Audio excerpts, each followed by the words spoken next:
In this video, you'll learn how to create a database using Notion AI.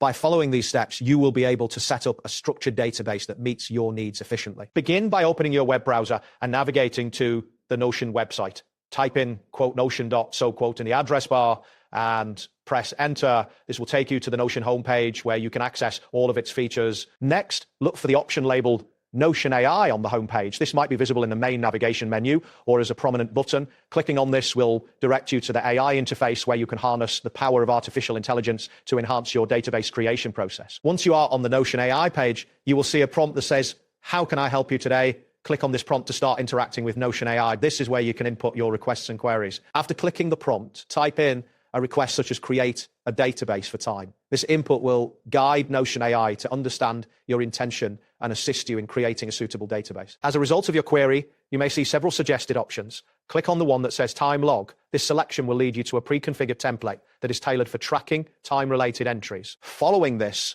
you will want to click on all entries to access the main database view. This will display all existing entries in the time log database, giving you a clear overview of the data structure. Now, click on a blank space within the database area. This action will allow you to create a new entry or modify the existing structure of your database. Ensure that you are in the correct section before proceeding. Next, select calendar from the options presented. This feature will enable you to incorporate a calendar view into your database, which is useful for time management and scheduling. After selecting calendar, you will again click on all entries to ensure you are viewing the complete list of your database entries.